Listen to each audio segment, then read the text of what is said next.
Le président de la République poursuit sa visite dans la province du Nord Kivu, précisément dans le territoire de Béni, où environ 80 personnes ont été tuées récemment par les présumés rebelles ougandais des ADF. Ce vendredi, Joseph Kabila a échangé avec les forces vives de cette contrée, question de s'enquérir de la situation sécuritaire. À l'hôtel Béni, le chef de l'État a exprimé sa compassion aux familles des victimes des récents tueries. Martial Bendelo est notre correspondant sur place. L'espoir que le chef de l'État vient d'adresser à la population de Béni dans la salle des conférences de l'hôtel de Béni. Je suis venu constater, comprendre et écouter les mobiles des tueries à répétition à Béniville et territoire, et le mieux de comment mettre un terme à cette situation, a déclaré Joseph Kabila. Il rassure que le gouvernement reste très déterminé d'en finir avec l'insécurité de tout genre à Béni le plus rapidement possible. C'est dans ce sens que le chef de l'État en appelle non seulement à l'appui de la population ou bien des habitants de Béni, mais aussi et surtout à leur participation en envoyant aussi les jeunes dans l'armée. Ces tueries ne doivent pas nous décourager, plutôt nous susciter d'aller de l'avant, a-t-il indiqué. Le président de la République revient aussi contre la stigmatisation, le mensonge et l'intoxication qui, selon lui, constituent l'arme de l'ennemi dont la stratégie est d'opposer la population à son armée. Aux rebelles, le message est donc bien clair. Ils doivent subir la puissance des feux des FARDC, souligne le Raïssa. Il a annoncé également quelques changements qui vont être opérés au sein de l'armée engagée dans les opérations militaires à Béni. Ces changements qui seront bientôt constatés vont certainement nous amener à la paix, promet le commandant suprême des FARDC et de la PNC. Quand sont déplacés de guerre, ils vont bénéficier d'une assistance dans les tout prochains jours avant d'appeler tout le monde à plus de vigilance afin de bien vaincre l'ennemi. Concernant ces promesses, des projets de développement dans la région du Grand Nord, le président Joseph Kabila précise que la réalisation sera tout simplement constatée d'ici quelques jours.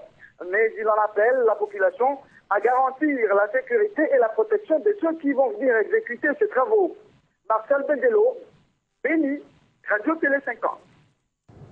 Pendant ce temps, le Premier ministre Matata Ponyo poursuit sa visite officielle aux Pays-Bas, au cours de laquelle il a eu un important tête-à-tête avec son homologue Mark Rutte. Le chef du gouvernement congolais a réitéré son message de la veille, invitant le gouvernement et le patronat néerlandais à contribuer à la matérialisation du programme d'action du gouvernement axé essentiellement sur l'agro-industrie et les infrastructures. Poursuivant sa mission aux Pays-Bas, le chef du gouvernement congolais a eu jeudi un tête-à-tête fructueux avec son homologue hollandais, Mark Rutte. Au menu de leur entretien, le renforcement de la coopération bilatérale entre la RDC et le Pays-Bas. Dans une ambiance extrêmement conviviale, le chef du gouvernement hollandais a été ébloui des performances économiques que réalise la RDC sous le leadership du président Joseph Kabila. Impressionné par les rapports qui lui sont présentés sur la situation en RDC, par ses services, Mark Rutte s'est dit disposé à travailler avec le gouvernement congolais dans plusieurs domaines pour un partenariat gagnant-gagnant. Dans le domaine agricole, le parc agro-industriel de Bukangalonzo reste notamment le point d'attraction des Hollandais. Matata Ponyo, qui fait exécuter ses grands projets, s'est dit satisfait de cette rencontre avec son collègue. Dans le but de renforcer la coopération entre les deux pays, la ministre hollandaise du commerce extérieur et de la coopération au développement a annoncé pour bientôt sa visite dans la capitale congolaise. Dans l'actualité également, je l'annonçais au sommaire, le major Paul Kimararungu a été condamné à perpétuité dans l'affaire Mamadou Ndala. Cet officier du premier secteur des FARDC à Béni est poursuivi pour abandon de poste le jour de l'embuscade qui a coûté la vie au colonel Mamadou. Le verdict est tombé mercredi lors de l'audience à la Cour opérationnelle militaire du Nord Kivu. La Cour opérationnelle militaire au Nord Kivu, ségeant béni à l'affaire Mamadou Ndala, vient de condamner à perpétuité le major Paul Kimararungu. Ce dernier était chef de poste des FARDC sur l'axe Mbao-Kamango au moment de l'embuscade et après l'attaque du véhicule du colonel Mamadou, il était resté injoignable presque toute la journée. Après ce verdict, l'officier militaire a été dépouillé de ce galon du major devant une foule immense. L'avocat de la République, général Timothée Mokutu, précise que la Cour a fondé la conviction de sa décision par le fait que ce soldat était absent de son poste le jour de l'embuscade dans le secteur d'Ongadi où le colonel Mamadou avait été tué. La même source indique que ce sont ces troupes basées au PK4 non loin du lieu de l'incident qui devraient couvrir la zone pour retrouver les traces des assaillants. Le major Paul Kamara Rungu est également condamné au paiement d'une amende d'1 million de francs congolais, soit 1080 $ américains au profit du trésor public.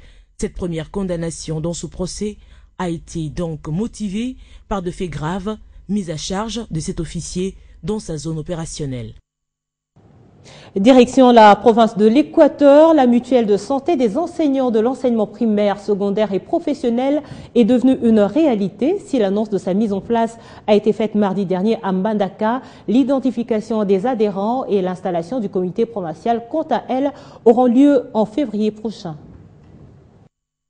La mutuelle de santé des enseignants de l'enseignement primaire, secondaire et professionnel, le CEP-ASBER, en sigle une association sans but lucratif qui regroupe tous les enseignants œuvrant au sein du ministère de l'EPSP et reconnus sous le régime CETOP, voit le jour dans la province de l'Équateur après la ville de Kinshasa et le Katanga, où elle opère depuis le 11 novembre 2011.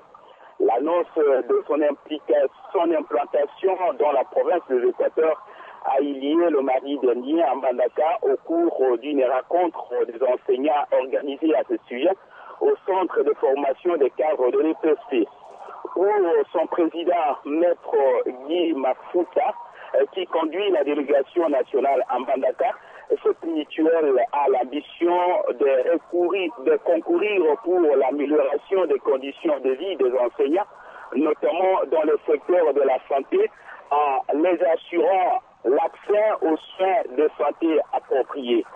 Sur place à Mbandaka, la délégation a déclaré bénéficier les assurances du gouvernement provincial et qui a pris l'engagement d'accompagner la mutuelle dans les efforts de son implantation à travers la province. Du côté bénéficiaire, ils ont loué l'initiative et n'entendent que l'arrivée de l'équipe technique de la mutuelle annoncée en février prochain pour leur identification et installation du comité provincial. Mbandaka, Pomasi Otenga, Télé 50. Et puis cette grève à Kalemi, toutes les activités ont été suspendues jeudi 30 octobre suite au décès d'un motard tamponné par une jeep militaire. Acte qui a provoqué le soulèvement des motards qui ont coupé la circulation au niveau de l'école primaire Batika et du pont Lukuga. Malgré les tentatives des autorités pour dégager le corps de la chaussée principale, les manifestants ont opposé une résistance. Aux environs des 9 heures, une jeep militaire a fini sa course sur une moto que M. Moussa conduisait, lui qui est un chauffeur de taxi-moto. Cet accident n'offrira pas de chance à ce motard et au même moment de l'accident à la place Bakita, monsieur a rendu l'âme. Cet incident sera la cause première de la poursuite des motards derrière la jeep militaire qui se dirigeait vers le camp marin, le long de la route principale qui mène à l'aéroport de Kainda. À quelques mètres du camp marin, ces motards seront arrêtés à la MONUSCO. Ces deux causes, dont la mort du motard d'un côté et l'arrestation de ses confrères de l'autre, font l'objet d'un désordre incontournable dans la ville de Kalemi. Les pneus sont brûlés de la place qui s'est vouée jusqu'à Bakita, le lieu de l'accident, et où d'ailleurs les corps de la victime prendra du temps. S'il faut revenir sur l'accident, tout part de l'allure à laquelle conduisait le chauffeur. Celui-ci s'est donné l'audace de conduire à tombeau ouvert, et la conséquence, c'est écraser la personne de Moussa, qui après l'accident ne sera plus identifiable. La tête quasi écrasée et le sang arrose les lieux de l'accident, on dirait l'eau de la pluie. Moussa meurt, il laisse derrière lui une famille de 3 enfants, et le 4e ne connaîtra pas les bonheurs d'un papa, car il est encore dans le ventre de sa mère. Rappelons que la même Jeep que le même chauffeur conduisait a bouleversé le 13 septembre dernier une autre bagnole, laquelle appartenait à l'honorable député Alain Moulia, par la même cause de conduire à une allure outrée. Nombreux se posent la question de savoir qui alors est censé respecter les codes de la route. Est-ce seulement la population civile ou alors les militaires parce que eux, de leur côté, ils conduisent sans tenir compte du code de la route? On dirait que Kalemi était une zone militaire ou une zone de guerre. Kalemi, Kipala Muganza François, Télé 50. Sur le continent, le Mozambique a désormais un nouveau président. Filipe Nyusi, candidat du Frelimo, est élu avec 57,3% pour un mandat de 5 ans. Il devance ainsi le leader de la résistance nationale mozambicaine, Afonso Dhlakama, 37%, et David Simango, responsable du mouvement démocratique du Mozambique, qui lui a recueilli 6% des voix. Peu connu des électeurs, dont certains l'associent au club de football de première division Clube Ferroviário, dont il a été président une dizaine d'années, Filipe Nyusi était quasi assuré de la victoire en raison de l'emprise de son parti au pouvoir depuis 39 ans sur la vie politique et économique nationale. Ingénieur de formation, il a longtemps travaillé à la tête de la Compagnie nationale de chemin de fer avant de rejoindre le gouvernement en 2008, où il a occupé des fonctions de ministre de la Défense. Âgé de 55 ans, Filipe Nyusi sera le premier président à ne pas avoir participé à la lutte pour l'indépendance. Durante 5 anos para resolver dos problemas é aquele problema que vocês falaram naquele dia quando falamos. Pour la petite histoire, il a gagné du crédit lors de son mandat en tant que ministre de la Défense en ressuscitant une armée nationale par l'acquisition du matériel neuf, des équipements lourds et des avions de combat. Selon les résultats définitifs publiés le 30 octobre, c'est le candidat du parti Frelimo Filipe Nyusi qui est élu président avec 57,3% de voix contre Afonso Dhlakama, le candidat de la Renamo, principal parti de l'opposition, dont le score s'établit à 36,61%, quant au troisième candidat, David Simango, leader du MDM, petit parti montant, il s'en est sorti avec 6,36% de suffrages. Fidèle du président sortant Armando Guebuza, à qui il doit sa nomination au gouvernement et sa désignation en mars dernier comme candidat du parti à la présidentielle, Filipe est bien parti pour 5 ans au pouvoir. En plus de la présidentielle, le Frelimo sort vainqueur des élections législatives avec une majorité absolue de 55,97% au Parlement et va ainsi disposer de 144 députés au Parlement, en recul de 47 députés en rapport avec l'actuel groupe parlementaire. La Renamo disposera de 89 députés contre 51 actuellement et le parti MDM passe de 8 à 17 députés. On se quitte avec du sport à l'occasion de ses 40 ans ce vendredi 31 octobre à Kinshasa, capitale de la République démocratique du Congo.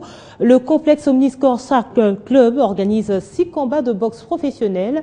Un deuxième acte après celui du Grand Hôtel qui vient boucler les activités commémoratives du combat du siècle. Jeudi, l'heure était à la pesée, au contrôle médical et à la signature de contrats. À l'hôtel Memling ce jeudi, l'organisateur, Shark Club, boxeurs et leur staff, ainsi que la direction technique et médicale de cette soirée de boxe commémorative des 40 ans du combat du siècle avaient rendez-vous pour la traditionnelle signature de contrat, les check-up médical et la pesée pour ainsi classer les différents boxeurs dans leur catégorie. Tout est fait de manière à ce que le combat de ce vendredi soir ne puisse souffrir d'aucune contestation. Les 12 boxeurs retenus pour cette soirée vont offrir un spectacle de grande classe dans 4 différentes catégories. Et chez le super léger, 2 combats sont au programme. Chibangu Kayembe, 63 kg, affronte Iyoko Iyema, 63 kg également. L'autre affiche de cette catégorie prévoit les duels Dieu Merci Nzao, 64 kg, Viagra Lufulabo, 68 kg. Vous allez voir, il y aura un chaos que je réservais pour mes fans. Dans la catégorie des lourds légers, avec 5 kilos de moins que son adversaire, Youssouf Mwanza, 79 kilos, va boxer Cédric Kalombo, 84 kilos. Dans cette catégorie, avec les mêmes poids, soit 88 kilos, Maroy Sadiki sera aux prises avec Issa Kayembe. La catégorie léger prévoit un seul combat, très équilibré au niveau des poids. Les 2 boxeurs, Abouba Kabeya, Cédric Kadima, ont 59 kilos et vont se départager sur les rings, tandis que les combats de super lourds adressés à un tableau très déséquilibré au niveau de la pesée, Cédric Tshisekedi, 92 kilos, boxera Yannick Kabouikou, 101 kilos, soit 9 kilos de différence, une différence que devait mettre à profit Kabouika.